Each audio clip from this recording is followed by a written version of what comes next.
Hello friends, मैं अजीत सिंह मार्गदर्शन IAS में आप लोग का बहुत बहुत स्वागत करता हूं। जैसा कि आप लोग को पता है, बीपीएससी ने प्री का रिजल्ट दे दिया है और जिन भी स्टूडेंट्स का प्री क्वालिफाई किए हैं उन लोगों का मैं एक बार फिर से बहुत बहुत बधाई देना चाहूंगा उन लोगों को। मैं आज ऑप्शनल सब्जेक्ट्स की स्ट्रेटजी के विषय में चर्चा करने वाला हूं आप लोगों के साथ। दोस्तों, ऑप्शनल सब्जेक्ट में जब हम लोग प्री क्वालिफाई कर लेते हैं तो हमारे सामने एक समस्या यह होती है कि ऑप्शनल सब्जेक्ट कोई एक ऐसा रखा जाए जो बहुत ज्यादा सेफ हो और मार्क्स के दृष्टिकोण से बहुत ज्यादा अच्छा हो। तो उसमें लेबर एंड सोशल वेलफेयर की अगर मैं बात करूं तो यह है स्टूडेंट्स के बीच बहुत ही फेमस और बहुत कम समय में और बहुत अच्छे ढंग से सारगर्भित ढंग से तैयार किया जाने वाला सब्जेक्ट है। इसका सिलेबस बहुत ही छोटा होता है। आज मैं सिलेबस का डिस्कशन आपके सामने करूंगा तो यह बात मैं स्पष्ट कर दूंगा कि इसका सिलेबस बहुत ही ज्यादा आसान और बहुत ही ज्यादा छोटा सिलेबस होता है। आप हमारे साथ मार्गदर्शन आईएएस पे जुड़ते हैं तो निश्चित रूप से आप जो है ना इसमें बहुत अच्छा करेंगे। और मेरा दृष्टिकोण हमेशा से यह स्पष्ट होता है कि 80% प्लस मार्क्स जो है ना आपको लाना इस सब्जेक्ट में। हमारे साथ अगर आप जुड़ते हैं, मोविसेला ऐप को आपको डाउनलोड करना होगा। वहां पे मेरे इंस्टीट्यूट का कोड है मार्ग 8586 और उसके बाद मेरे एप्लीकेशन पे अजीत सिंह के एप्लीकेशन पे आप लोग आ जाएंगे और मैं आप लोग को LSW labour and social welfare के बारे में इस तरीके से आपको ऑप्शनल सब्जेक्ट की तैयारी कराऊंगा कि यह बहुत ही आसानी के साथ ऑब्जर्व करोगे और देखते देखते कैसे 1.5-2 महीने में आपका सब्जेक्ट तैयार हो जाएगा और आप 300 नंबर जो ऑप्शनल में आपको मिलेंगे, यह बीपीएससी के एग्जामिनेशन के दृष्टिकोण से, मेंस के दृष्टिकोण से 300 सब्जेक्ट की तैयारी आप मात्र जो है ना कम से कम 1.5 से 2 महीने में करोगे। उसके बाद जो समय आपका बचेगा, आप जीएस फर्स्ट और जीएस सेकंड यानी जीएस फर्स्ट पेपर और साथ ही साथ जीएस सेकंड पेपर में आप उस समय का यूटिलाइजेशन करके और आप एक अपने आप को टॉपर की कतार में खड़े पा सकते हो। ठीक है ना। अब मैं आप लोग को एक चीज और बताना चाहूंगा। पहले मैं अपने विषय में कुछ बात करूं आपसे। तो दोस्तों, मेरा नाम अजीत सिंह है। मेरा जो एजुकेशन क्वालिफिकेशन है, पोस्ट ग्रेजुएशन मैंने हिस्ट्री और पब्लिक एडमिनिस्ट्रेशन में किया हुआ है। साथ ही साथ मैं यूजीसी नेट जेआरएफ क्वालिफाइड हूँ और इसके साथ मैंने यूपीएससी और बीपीएससी जेपीएससी का इंटरव्यूज मैंने फेस किया हुआ है। इसीलिए अगर आप हमारे ऊपर ट्रस्ट करते हैं तो उसके पीछे आपके पास आधार होगा। और साथ ही साथ मैं विगत 12 से 15 वर्षों से लगातार अध्यापन के कार्य से जुड़ा हुआ। दिल्ली के स्टूडेंट्स मुझे अच्छी तरीके से जानते हैं क्योंकि अभी मैं दिल्ली के अंतर्गत दिल्ली मुखर्जी नगर में ही पढ़ाने का कार्य करता हूँ। मेरा जो अप्रोच होता है पढ़ाने का, वह होता है डायनेमिक अप्रोच और कंकरेंट से जोड़ करके मैं चीजों को बताने का प्रयास करता हूँ, जिसका डिमांड वर्तमान संदर्भ में अगर देखा जाए तो जो भी आप उत्तर लेखन करते हैं उसमें अगर समसामयिक, जैसा कि मैं आपको बताना चाहूंगा, एलएसडब्ल्यू विषय का नेचर ही समसामयिक है। यानी अगर आप मूल रूप से लेबर एंड सोशल वेलफेयर में बहुत अच्छा नंबर लाने का प्रयास करते हैं, आपका दृष्टिकोण समसामयिक नहीं होगा, अद्यतन जानकारी आपको नहीं होगी, तो निश्चित रूप से आप अपने उद्देश्य में पूर्ति में सफल नहीं होंगे। इसीलिए मैं क्या करता हूं कि ग्राफ्स और डायग्राम के माध्यम से सब्जेक्ट को बहुत ही सरल तरीके से आपको ये सामने लेकर के आता हूँ और सिंपल वे में आपको पढ़ाने का प्रयास करता हूँ, जिसकी आपका अप्रोच दृष्टिकोण आपको अप टू लेवल बीपीएससी के लेवल के हो जाए। दोस्तों, मैं अगर सब्जेक्ट के विषय वस्तु के विषय में बात करूं, यह 2 खंडों में विभाजित है, पहला खंड और दूसरा खंड। और अभी मैं जो बात करने वाला हूं वह है पहला खंड के विषय में। पहला खंड अगर देखा जाए तो पहले खंड में हम लोग के सामने श्रम विधान एवं श्रम प्रशासन, यह टॉपिक आपके सामने आया। श्रम विधान यानी श्रम विधान के विषय में पढ़ना है और श्रम एडमिनिस्ट्रेशन यानी श्रम प्रशासन के विषय में। और इसके अंतर्गत हम लोग को क्या पढ़ना है, हम लोग को इसके अंतर्गत 3 टॉपिक पढ़ना है। अब देखो किस तरीके से आप जो है ना बहुत अच्छे ढंग से सूक्ष्म दृष्टिकोण रखते हुए, एनालिसिस करते हुए आप पढ़ाई कर सकते हो। पहला टॉपिक हमारा पढ़ना यह है कि श्रम विधान के सिद्धांत और इसके टाइप यानी प्रकार को पढ़ना है। दूसरा जो है, भारत में श्रम विधान का संक्षिप्त इतिहास हम लोग को पढ़ना है, यानी श्रम संबंधी जो लेजिस्लेशन है, जो विधान है, भारतवर्ष में इसका कितना पुराना इतिहास है, वर्तमान में यह कहाँ उपस्थित है, ठीक है ना। दूसरा जो अगला जो हमारा महत्वपूर्ण है, जो कि मैं इसको वीवीआई के दृष्टिकोण से रखता हूं, क्योंकि अगर यहाँ से प्रश्न आपसे पूछे जाते हैं तो आप इसको अटेम्प्ट जरूर से जरूर करना, क्योंकि यहाँ पे नंबर जो है आपको निश्चित रूप से बहुत अच्छे मिलेंगे। और बहुत ही आसान आपका यह टॉपिक है, भारतीय संविधान में श्रम संबंधी उपबंध, यानी इंडियन कॉन्स्टिट्यूशन के अंतर्गत जो इसके मेन प्रोविजंस हैं, जो श्रम से जुड़े हुए हैं, उसके विषय में आपको जानकारी देनी है। यानी इसका मूल अधिकार के अंतर्गत श्रम का कहाँ कहाँ प्रोविजन है, राज्य के नीति निदेशक तत्व के में कहाँ कहाँ श्रम संबंधी उपबंध है, इस तरीके से आप लोग को यहाँ पे डिवाइडेशन करके बड़े ही सरल शब्दों में मैं आपको व्याख्या करूंगा। अभी वर्तमान में चूंकि यह स्ट्रेटजी क्लास है, इसीलिए मैं अगला टॉपिक अगर देखता हूँ तो यह महत्वपूर्ण टॉपिक आपके सामने आता है। यह एक्ट से संबंधित, जैसा मैं पहले भी आप लोग को बता चुका हूँ, यहाँ पे फर्स्ट खंड में आपको 11 एक्ट पढ़ने हैं, ठीक है, 11 एक्ट पढ़ने हैं। और इसमें पहला जो है ना आपका क्या है, कारखाना अधिनियम। कारखाना अधिनियम 1948, इसके अंतर्गत जितने भी जो है ना प्रोविजंस दिए हैं, जो मेन प्रोविजंस के विषय में हम लोग करते हैं, साथ ही साथ हम लोग को इसको धारा के साथ स्टडी करेंगे। यानी कोई भी ऐसा प्रयास हम लोग नहीं करेंगे जिससे हम लोग का एक भी नंबर कटे। यानी हम लोग का प्रयास शुद्धतम यह होगा एक, कि जितने भी नंबर अलॉटेड हो प्रश्न में, उसमें मैक्सिमम से मैक्सिमम लाया जाए। और वह किस तरीके से होगा, यह सभी तरीका मैं आप लोगों को आगे के नियमित जो क्लासेस होंगे उसमें आपके साथ मैं डिस्कस करूंगा। अगला जो महत्वपूर्ण टॉपिक है, न्यूनतम मजदूरी अधिनियम 1948। और खास तौर पे इस अधिनियम को हम लोग को बिहार में कार्यान्वयन, देखो यहाँ पे क्या होता है कि नीति बनाना, एक्ट बनाना गवर्नमेंट के लिए बहुत आसान होता है। सबसे ज्यादा मुश्किलात का सामना कब करना पड़ता है, किसी भी नीति को क्रियान्वयन करने में, यानी एग्जीक्यूशन में हमारे पास जो है ना बहुत ज्यादा समस्याएं आती है। इसीलिए हम लोग को यह पढ़ना है कि न्यूनतम मजदूरी जो तय किया गया था, कि आप बिहार में अच्छे से कार्य कर रहा है, इसके जो है ना मेन प्रोविजंस के विषय में हम लोग स्टडी करेंगे।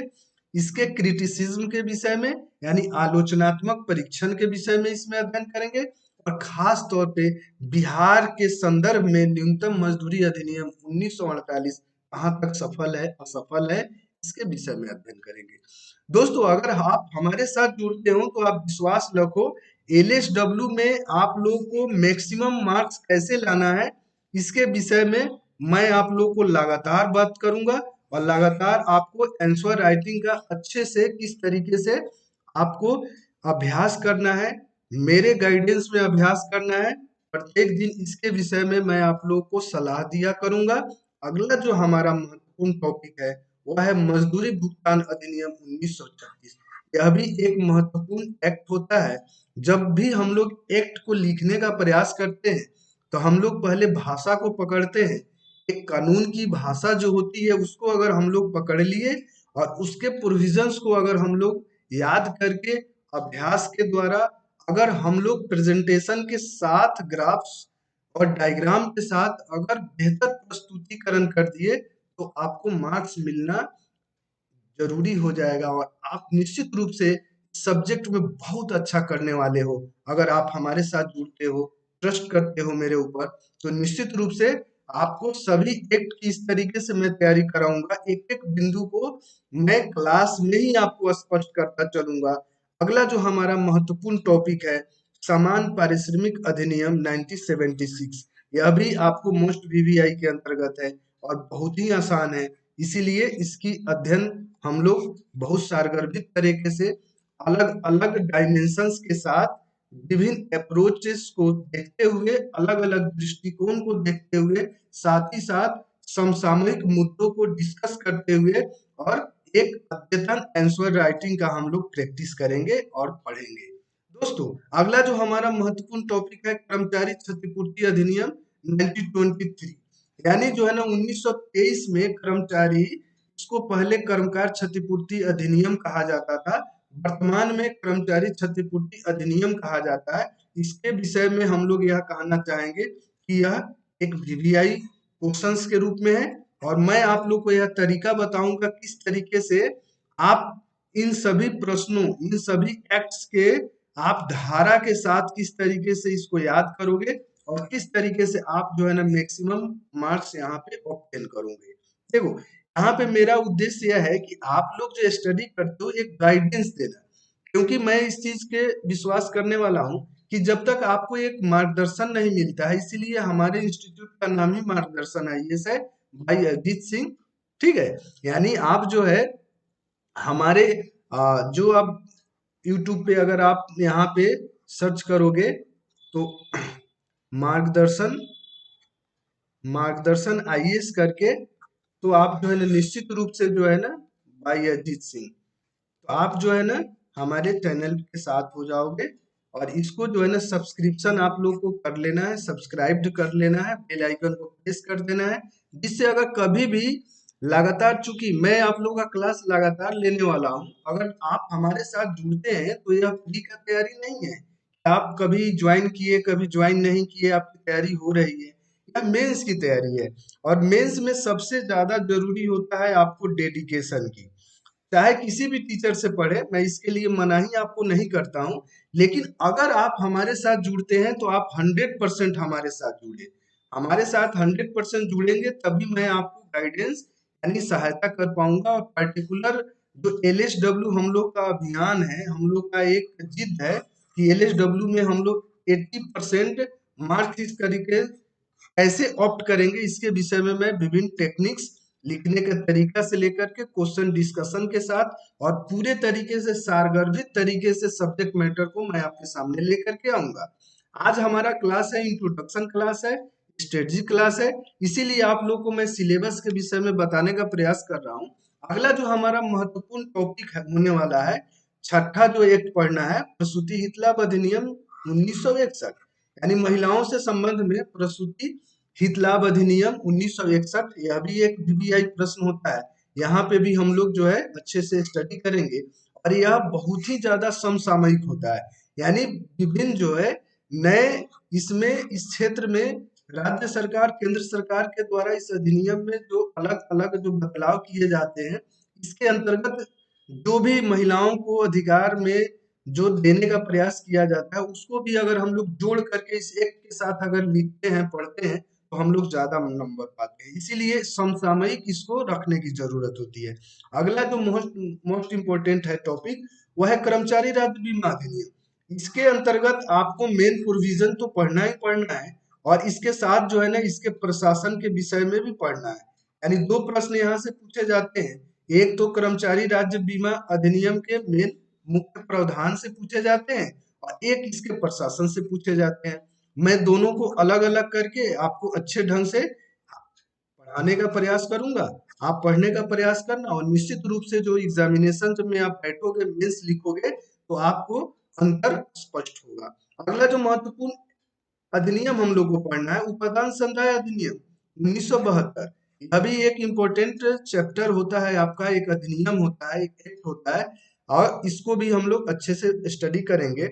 अगला महत्वपूर्ण अधिनियम है बाल श्रम प्रतिषेध एवं विनिमय अधिनियम 1986। दोस्तों, यहाँ पे हम लोग देखेंगे कि यह एक बहुत ही इम्पोर्टेंट टॉपिक है, बाल श्रम से, जो कि हमारे देश में सामाजिक समस्या के रूप में उभर करके आती है, और बाल श्रम को किस तरीके से ओमिट किया जाए, दूर किया जाए, इसी संबंध में अधिनियम में विभिन्न प्रावधान दिए गए हैं, मुख्य प्रावधान दिए गए हैं, मेन प्रोविजन दिए गए हैं, उसको हम लोग स्टडी करेंगे, और साथ ही साथ इसका क्रिटिकली एनालिसिस करेंगे कि क्या क्या कमियां रह गई हैं, इसको दूर करने की जरूरत है, सुझाव को भी हम लोग अध्ययन करेंगे। और निश्चित रूप से यह प्रश्न अगर आपके एग्जामिनेशन में पूछा जाता है, तो हर एक डायमेंशंस को जब आप तैयार कर लेते हो, तो किसी भी डायमेंशन से आपको प्रश्न पूछा जाता है, तो आप माकूल जवाब देने की स्थिति में होते हो। अगला जो हम लोग का महत्वपूर्ण टॉपिक है, बीड़ी सिगार कर्मकार नियोजन अधिनियम 1966। दोस्तों, यहाँ पे देखने वाली बात है बीड़ी और सिगार से संबंधित जो अधिनियम है उसके विषय में, यानी उसके जो काम करने वाले लोग होते हैं उनके नियोजन की जो शर्त होती है, यानी किस तरीके का, अगर सपोज करो कोई मजदूर है बीड़ी कारखाना में काम कर रहा है, सिगार कारखाना में काम कर रहा है, तो किन शर्तों पे काम करेगा, सेवा शर्त क्या होगा, नियोजन का शर्त क्या होगा, किस उम्र में उनका नियोजन होगा, कौन से एक्ट के अंतर्गत इसका प्रोविजन किया जाएगा, इन तमाम मुद्दों को इसके पृष्ठभूमि से लेकर के समाज पे दुष्प्रभाव से लेकर के हर एक डायमेंशन का हम लोग क्रिटिकली एग्जामिनेशन करेंगे। जब हम लोग इसके एक्ट को लेकर के किसी दिन अगर हम लोग इसको लेकर के पढ़ाई करेंगे तो पूरे डायमेंशन को मैं खोल करके रख दूंगा, और निश्चित रूप से यह आपके लिए एग्जामिनेशन में पूछा जाता है तो आपके लिए फायदेमंद होगा। अगला जो महत्वपूर्ण टॉपिक हम लोग को पढ़ना है वो है बिहार दुकान प्रतिष्ठान अधिनियम 1953। दोस्तों यह भी एक महत्वपूर्ण आपका टॉपिक है, वीवीआई टॉपिक है, कोई भी स्टूडेंट्स इसको नकार नहीं सकता है।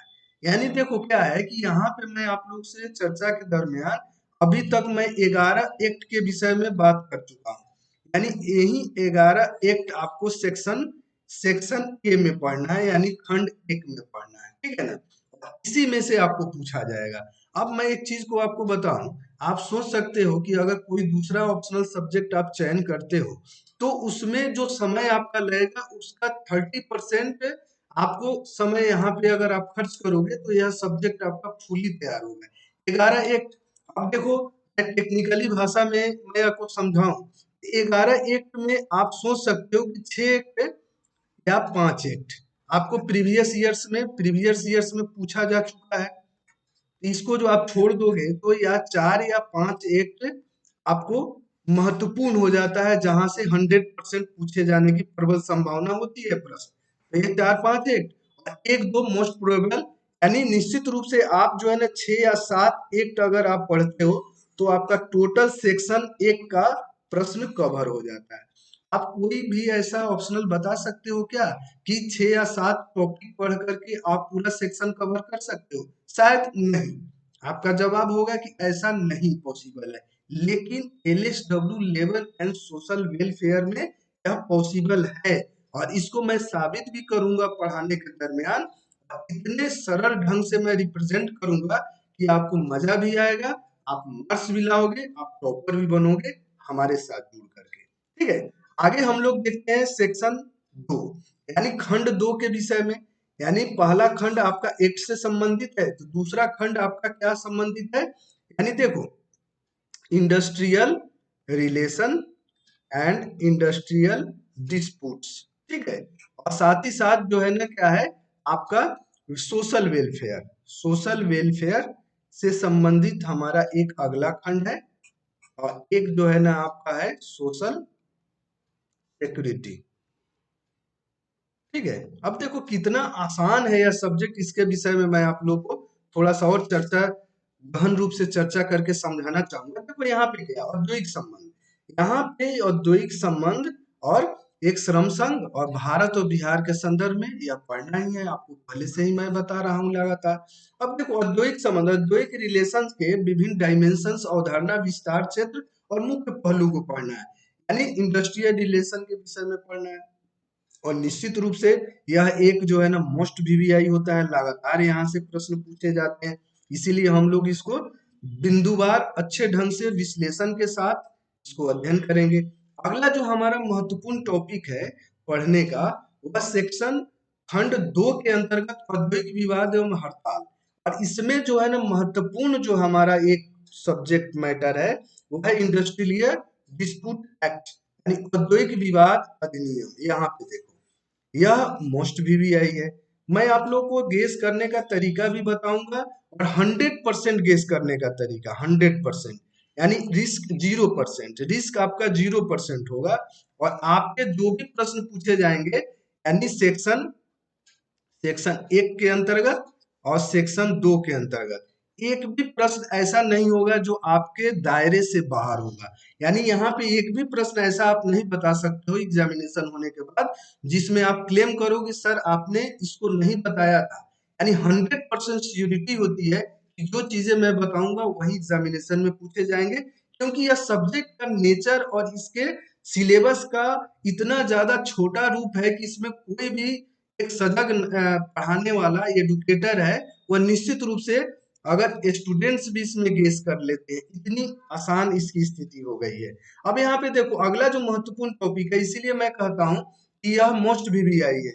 1947 का इंडस्ट्रियल डिस्प्यूट एक्ट है, यह मोस्ट वीवीआई, इसको पढ़ना ही पढ़ना है आपको। अगला महत्वपूर्ण टॉपिक है प्रबंध में श्रमिकों की सहभागिता। अब देखो इसकी स्थिति के विषय में यह कहा जाता है कि भारतवर्ष के अंतर्गत प्रबंध में श्रमिकों की भागीदारी जो होती है वो बहुत ही न्यूनतम है, और यह भारत में विफल है। यानी विफल है तो किस कारण से है? प्रबंध में श्रमिकों की भागीदारी के संदर्भ में यह कहा जाता है कि भारत में स्थिति बहुत नाजुक है। तो क्यों नाजुक है, इसके क्या कारण है, इसके विषय में हम लोग स्टडी करेंगे। और यह मोस्ट वीवीआई के अंतर्गत है, यानी प्रबंध में श्रमिकों की भागीदारी, यह मोस्ट वीवीआई है। इसको बहुत बेहतर ढंग से पढ़ने की जरूरत है, और इसमें भी एग्जैक्ट नंबर आपको आता है। अगला जो महत्वपूर्ण हमारा जो टॉपिक है वह है भारत में श्रम संघ, ट्रेड यूनियन। आप लोग जो है पॉलिटिकल साइंस के जो स्टूडेंट्स होंगे, या पॉलिटी पढ़े होंगे, या आपको इंडियन पॉलिटी पढ़े होंगे, उनको प्रेशर ग्रुप्स अगर पढ़े होंगे, वे दबाव समूह जिसको कहा जाता है, तो उनको श्रम संघ के विषय में जानकारी होगी। लेकिन यहाँ पे विशेष जानकारी की जरूरत है, क्योंकि यह आपके सिलेबस में पूरी तरीके से मेंशन किया गया है। श्रम संघ के इतिहास को हम लोग को पढ़ना है, इसके कितने टाइप्स होते हैं, प्रकार होते हैं, इसका क्या उद्देश्य होता है, इसकी क्या विधियां होती है, ढांचा प्रशासन को पढ़ना है, राजनीति से क्या लगाव होता है, नेतृत्व की जो प्रतिद्वंदिता होती है श्रम संघ में, उसके विषय में पढ़ना है, और मान्यता और समस्या को पढ़ना है। सबसे जो महत्वपूर्ण इस पार्टिकुलर टॉपिक को के अंतर्गत अगर देखेंगे तो ट्रेड यूनियन एक्ट है। देखो ट्रेड यूनियन एक्ट, यानी यह भी आपका मोस्ट वीवीआई है। यानी पढ़ने के दरमियान इस पे हम लोग जो है ना बहुत मेहनत करने वाले हैं। यानी दो, यानी सेकेंड यूनिट का, यानी खंड दो में दो आपको अगर प्रश्न पूछे जाते हैं, इंडस्ट्रियल डिस्प्यूट एक्ट अगर पूछा जाता है, या ट्रेड यूनियन एक्ट पूछा जाता है, यानी दोनों के विषय में मैं यही दो काउंट किया था एक। यानी आप देखोगे कि 11 एक्ट प्रथम खंड में पूछे जाते हैं, और दो एक्ट, यानी टोटल एक्ट हम लोग को 13 पढ़ना है, ठीक है ना। और 13 एक्ट में मैं आप लोग को बताऊं, 13 एक्ट में जो है ना 5 या 6 पूछे जा चुके होते हैं जस्ट पहले वाले एग्जामिनेशन में। इस पे हम लोग कम फोकस करके, और बाद बाकी जो है ना 5 और 6 एक्ट जो भी बचते हैं, उस पे हम लोग पूरी तरीके से डेडिकेशन के साथ, डिटर्मिनेशन के साथ अगर तैयारी कर लेते हैं, तो यह सब्जेक्ट आपको 80% नंबर भी दिला सकता है, आपको टॉपर भी बना सकता है। और आप जो गोल सेट किए हो कि सीडीपीओ में आपको टॉप करना है, या बीपीएससी में टॉप करना है, या जेपीएससी में टॉप करना है, इस विषय को लेकर के तो आप निश्चित रूप से कर सकते हैं। दोस्तों जो अगला इसका जो है ना अंतिम टॉपिक है इस खंड के अंतर्गत, यानी industrial disputes, industrial relation and trade union के अंतर्गत, वह है अनुशासन संहिता एवं आचरण संहिता, कोड ऑफ कंडक्ट। यह भी एक महत्वपूर्ण टॉपिक है, और यहाँ से भी निश्चित रूप से प्रश्न पूछे जाते हैं। अब मैं आप लोग को एक चीज सुझाव के रूप में देना चाहूंगा। यह सुझाव यह होता है कि दोनों खंड से प्रश्न के जवाब देने होते हैं, इसीलिए अगर सेकंड खंड से आपको जवाब देना है, तो आप इसी खंड से जवाब देंगे, यानी इंडस्ट्रियल रिलेशन से, ट्रेड यूनियन से, आप प्लस आप देंगे इंडस्ट्रियल डिस्प्यूट से। अगला जो इसका सेकंड पार्ट होता है, यानी पार्ट सेकंड का पार्ट सेकंड यह होता है, वह होता है वेलफेयर और सिक्योरिटी वाला पार्ट, समाज कल्याण एवं समाज सुरक्षा। अब यहाँ पे दिक्कत क्या होती है कि यह बहुत ही ज्यादा समसामयिक होने का दृष्टिकोण आपसे चाहता है। यानी यह समाज में जो बुराई है हमारे समाज में, समाज के समक्ष जो चुनौतियां हैं, समाज के लिए जो सुरक्षात्मक व्यवस्था है, उसके विषय में पढ़ना है। तो यह थोड़ा सा आपके लिए बहुत ज्यादा समसामयिक होने का आपसे अपेक्षा करता है। दोस्तों होता बहुत आसान है, यानी इसका पार्ट देखो आपसे जुड़ा हुआ पार्ट होगा, मैं बता रहा हूँ। सामाजिक सुरक्षा, इसके विषय में देखो क्षेत्र, अर्थ और प्रकृति तरीका, यह कितना सिंपल टॉपिक है आपके लिए। सामाजिक सुरक्षा के विषय में आपको पढ़ना है, ठीक है। अगला जो हमारा महत्वपूर्ण टॉपिक है बेरोजगारी। आज के डेट में इस समस्या से सामना प्रत्येक स्टूडेंट्स को दो चार होना पड़ता है, तो आप बेरोजगारी के विषय में अच्छे से जानते हैं। लेकिन एक व्यवस्थित और एग्जामिनेशन के दृष्टिकोण से सिलेबस को तैयार करना और एक जानना, दोनों अलग अलग बातें हैं। यानी अगर आप इस तरीके से मैं बताऊं आपको जो बेरोजगारी के विषय में और एक एग्जाम ओरिएंटेड तैयारी के विषय में बताऊं, तो उसमें दोनों में अंतर होगा। यानी बेरोजगारी हम लोग को यहाँ पे क्या देखना है, इसका अर्थ देखना है, प्रकार देखना है, कारण और दूर करने का, बेरोजगारी दूर करने का उपाय, और साथ ही साथ भारत में बेरोजगारी संबंधी विशेष कार्यक्रम। दोस्तों, विभिन्न राज्य सरकार और भारत सरकार हमेशा इस दिशा में लगातार प्रयास करती है और प्रयास सफल भी होते हैं निश्चित रूप से। लेकिन सफलता के बावजूद भी बेरोजगारी की समस्या से पार अभी तक नहीं पाया जा सका है। अभी वर्तमान जो सरकार है लगातार प्रयास करने के बावजूद भी बेरोजगारी हमारे सामने प्रमुखतम समस्याओं में अगर मैं कहूं तो मुंह बाए खड़े हैं। समाज के रूप में स्टूडेंट्स के साथ, समाज के साथ बेरोजगारी एक बड़ी प्रबल भूमिका निभा रही है। अगला जो महत्वपूर्ण टॉपिक हम लोग को पढ़ना है वह भी हमारे समाज से रिलेटेड है, निर्धनता, गरीबी। यानी देखो दोस्तों, भारतवर्ष में आजादी के इतने साल बाद भी हम लोग निर्धनता के समस्या से निजात नहीं पा पाए हैं। यानी हमारे समाज में गरीबी है, गरीबी के विभिन्न रूप है, गरीबी का अलग अलग मात्रा है, गरीबी का अलग अलग कारण है, इसके दूर करने के उपाय भी लगातार किए जा रहे हैं। और साथ ही साथ भारत सरकार भी उपाय करती है और बिहार सरकार भी उपाय करती है, और दोनों सरकारों के द्वारा अलग अलग कार्यक्रमों के द्वारा लगातार प्रयास किया जाता है कि विशेष कार्यक्रमों के द्वारा कि गरीबी और निर्धनता को दूर किया जाए। यह भी वीवीआई के अंतर्गत है और ये भी वीवीआई के अंतर्गत है, यानी बेरोजगारी भी और गरीबी। क्योंकि देखो हमारे समाज के सामने यह प्रमुखतम प्रमुखतम समस्या और चुनौती है, और इन चुनौतियों से किस तरीके से भारत सरकार और बिहार सरकार निपट रही है अपने विभिन्न कार्यक्रम और योजनाओं के माध्यम से। तो एज ए स्टूडेंट आप अगर एडमिनिस्ट्रेटर बनते हो, आप में डिसीजन मेकिंग होना चाहिए, आप में कम्युनिकेशन स्किल होना चाहिए, उसके लिए आपको सब्जेक्ट की समझ होनी चाहिए। अगर भारतवर्ष के विषय में आपको पढ़ना है, बेरोजगारी को पढ़ना है, निर्धनता को पढ़ना है, तो एक समझ होनी चाहिए। वही समझ हम लोग डेवलप करते हैं पर्टिकुलर ऑप्शनल सब्जेक्ट की तैयारी के माध्यम से, जिससे उसको दूर कल होकर के आपका चयन हो जाता है, आप एसडीएम बन जाते हो, डीवाईएसपी बन जाते हो, तो उन समस्याओं को किस तरीके से सोल्व करोगे, ठीक है ना। इसीलिए अगला जो महत्वपूर्ण टॉपिक है, बाल कल्याण। बाल कल्याण के विषय में क्योंकि आप लोग को यह ध्यान होगा कि देश का भविष्य बालकों के ऊपर निर्भर करता है। जिस तरीके से आप बालकों के कल्याण संबंधी कार्यक्रम को, बालकों की समस्याओं को और उनके विभिन्न कल्याण कार्यक्रम को लागू करेंगे, या आप जो है ना, जब बालक स्वस्थ होगा तभी आपका देश स्वस्थ होगा, क्योंकि उसी के ऊपर निर्भरता। यानी कहा जाता है ना, युवा होते हैं वो देश के कर्णधार होते हैं, कल होकर के वही युवा पहले क्या होते हैं, बालक होते हैं। इसीलिए हम लोग के सामने जो है ना, ये एक महत्वपूर्ण टॉपिक है, वीवीआई टॉपिक है, वो है बाल कल्याण। और इसके बाद जो अगला महत्वपूर्ण टॉपिक है, महिला कल्याण, स्त्री सशक्तिकरण, महिला सशक्तिकरण। यह हर एक एग्जाम के लिए बहुत ही ज्यादा प्रमुख रूप से वीवीआई क्वेश्चंस के रूप में अगर देखा जाए तो महिला सशक्तिकरण है। और यहाँ एलएसडब्ल्यू में भी हम लोग को महिला सशक्तिकरण, यानी एलएसडब्ल्यू के विषय के अंतर्गत भी हम लोग को महिला सशक्तिकरण पढ़ना है।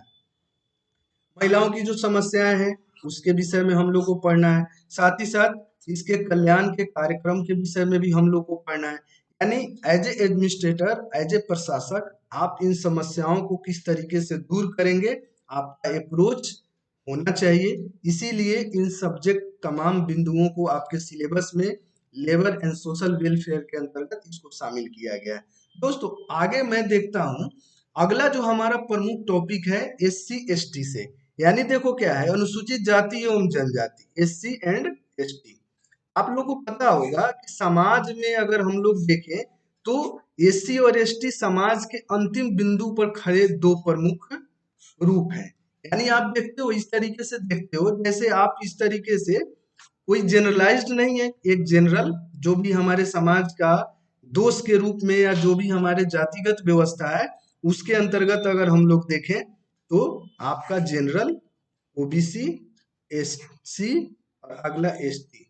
कहने का मतलब है अंतिम बिंदु पे खड़ा है। तो हम लोग का क्या जिम्मेवारी होता है, भारत सरकार के, राज्य सरकार का क्या जिम्मेवारी होता है कि हमारे समाज में जो विकास से पिछड़े हुए हमारे देश के जो नागरिक अंतिम बिंदु पे खड़े हैं उसका उन्नयन किस तरीके से किया जाए, उनका विकास किस किस तरीके से किया जाए, इसी को हम लोग को पढ़ना है। यानी इनमें जो समस्याएं आ रही है विकास कार्यक्रम को एग्जीक्यूट करने में और इनके कल्याण के लिए जो कार्यक्रम करना है उसके विषय में हम लोग को प्रमुखता से अध्ययन करना है। और साथ ही साथ हम लोग को जो मोस्ट वीवीआई टॉपिक है वो है मद्य निषेध। यानी बिहार के संदर्भ में अगर देखा जाए तो मद्य निषेध बहुत ही ज्यादा वीवीआई टॉपिक है, क्योंकि यह आप लोग को पता है वर्तमान सरकार के द्वारा ही इसको लागू किया गया था और इसको लागू करने में तमाम तरह की परेशानियां आ रही है।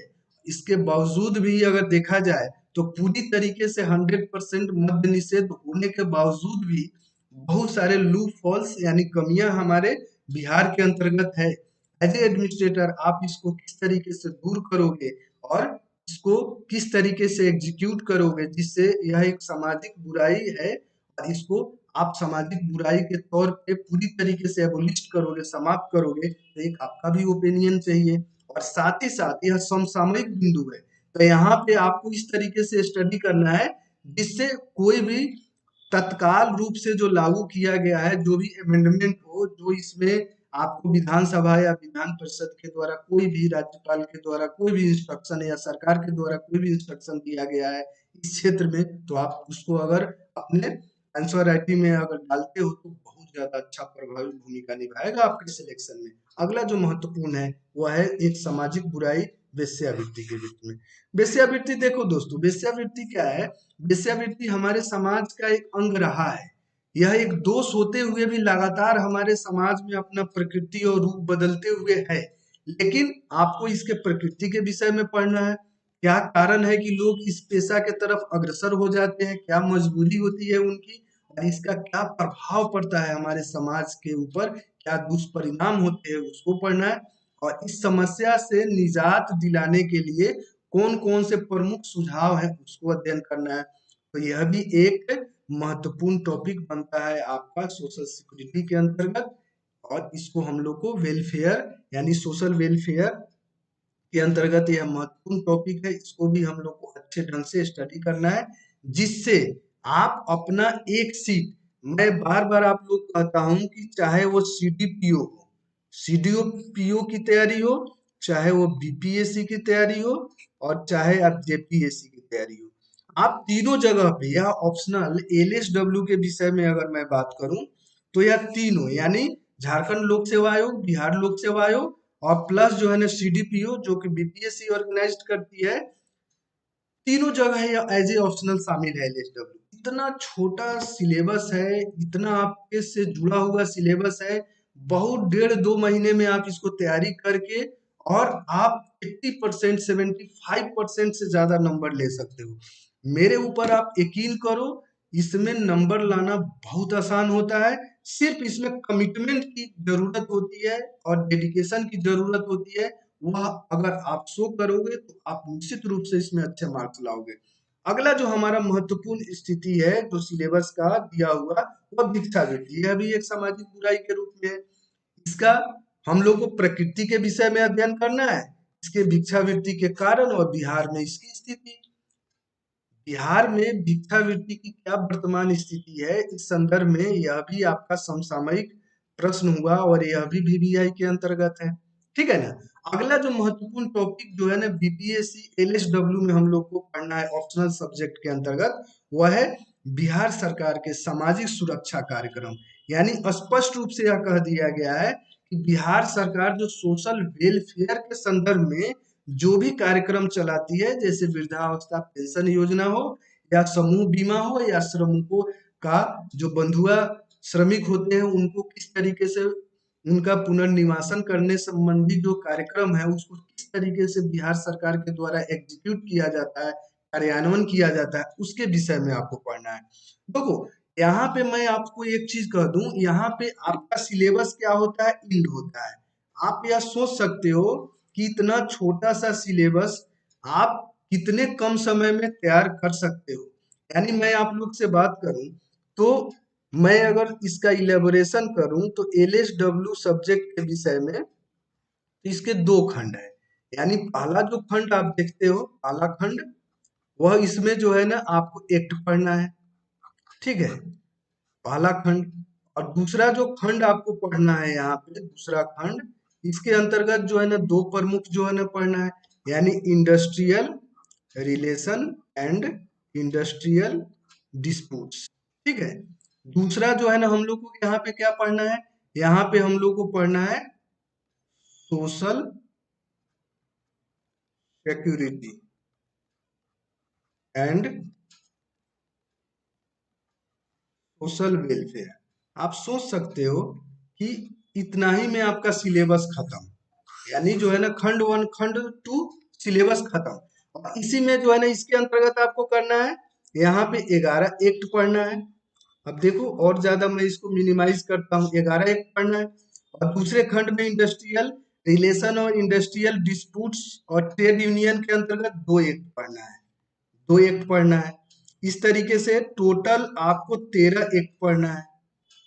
सिलेबस देखो कितना छोटा है इसके विषय में। मैं यहाँ नहीं कह रहा हूँ कि आप एलएसडब्ल्यू ही लो, लेकिन कोई भी स्टूडेंट्स होता है उसको सब्जेक्ट के नेचर से वाकिफ कराना हमारा कर्तव्य बनता है।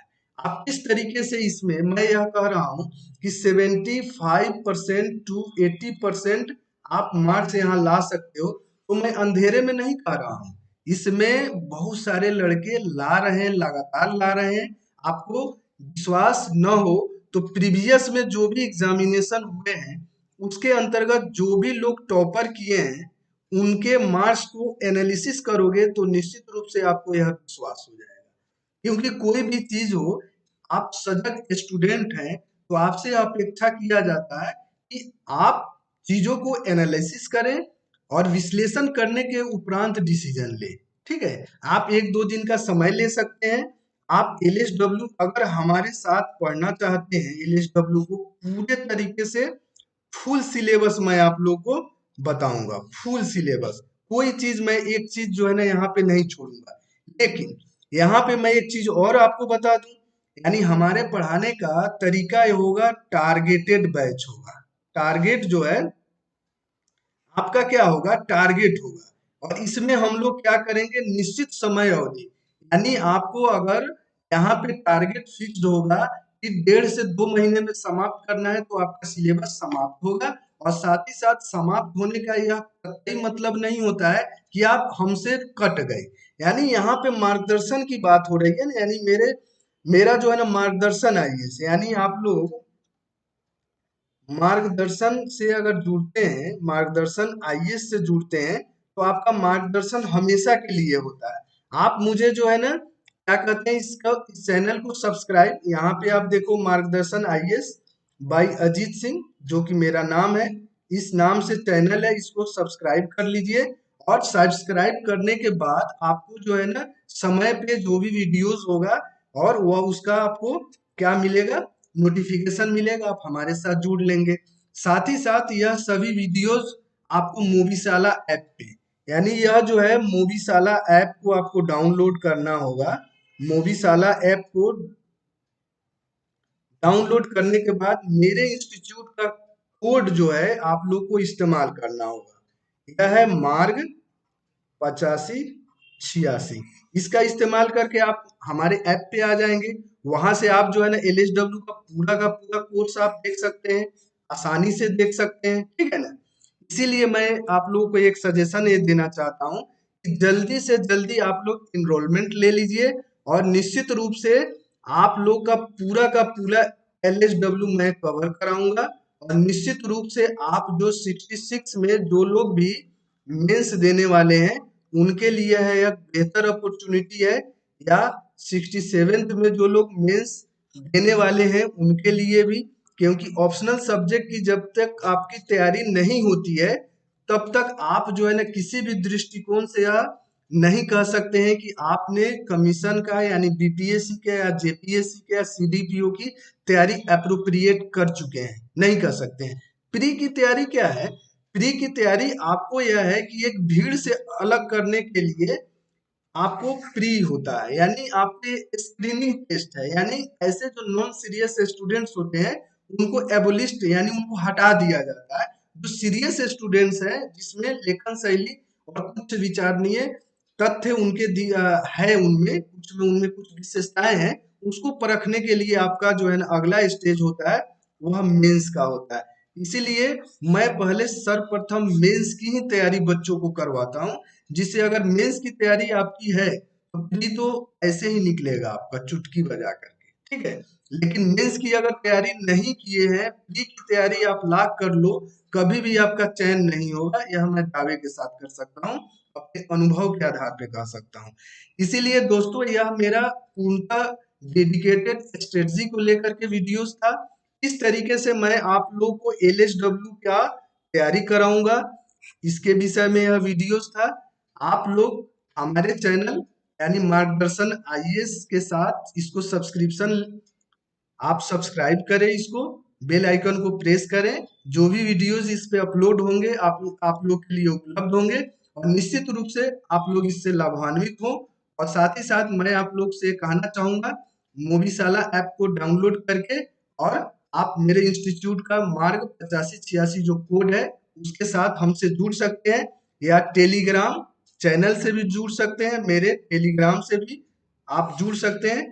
मार्गदर्शन करके आप जो सर्च करेंगे मार्गदर्शन आईएएस करके भाई अजीत सिंह करके आप ढूंढेंगे तो यह भी यूट्यूब चैनल है, यहाँ से भी आप हमारे साथ जुड़ सकते हैं।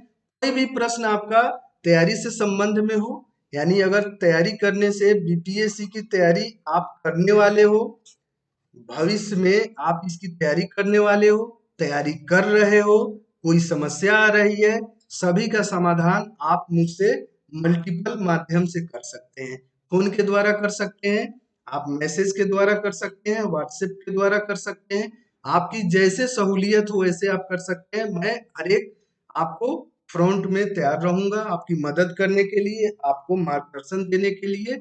आप लोग निश्चित रूप से हमारे साथ ज्यादा से ज्यादा संख्या में जुड़े, और मैं आपसे वादा करता हूं आपका सिलेबस एक निश्चित टाइम फ्रेमवर्क में समाप्त करूंगा, और आप लोग 66 प्री जो लोग भी पास किए हैं उनके लिए एक बार फिर से मैं बधाई देना चाहूंगा, क्योंकि इस बार प्री पास करना अपने आप में एक अच्छी उपलब्धि मानी जा सकती है, क्योंकि इस बार जो है ना कट ऑफ आपका अनएक्सपेक्टेड गया हुआ है, यानी जनरल का कट ऑफ अगर 108 गया हुआ है तो निश्चित रूप से कुछ बच्चों के लिए संकेत इसमें छुपा हुआ है। मैं बार बार अपने स्टूडेंट्स को यही कहता हूँ कि आप लोग 110 मार्क्स का तैयारी आप करें, यही हमारा टारगेट होता है। तो बच्चे अब यह शायद प्रश्न नहीं पूछेंगे कि 110 सर आप क्यों कहते हैं। इसी दिन के लिए मैं आप लोगों से बार बार कहता हूँ कि कभी भी आप डेंजर जोन में नहीं रहो, आप एक सेफ जोन में रहो। इसीलिए मैं 110 का हमेशा टारगेट अपने स्टूडेंट्स को देता हूँ। बहुत सारे स्टूडेंट्स हमारे इस प्री में क्वालिफाई भी किए हैं, हमारे साथ वो जुड़े भी हैं, और निश्चित रूप से हमारे साथ जुड़ करके अपने भविष्य को सुरक्षित करने का प्रयास करेंगे। मैं अजीत सिंह मार्गदर्शन आईएएस के रूप में आप लोगों को बहुत बहुत बधाई देता हूँ 66 प्री पास करने के लिए। मेंस के साथ ज्यादा से ज्यादा संख्या में हमारे साथ जुड़े। इसी के साथ मैं वीडियोस देखने के लिए आप लोगों को बहुत बहुत धन्यवाद देना चाहूंगा। इसी के साथ मैं वीडियोस को समाप्त करता हूँ। Thanks for watching.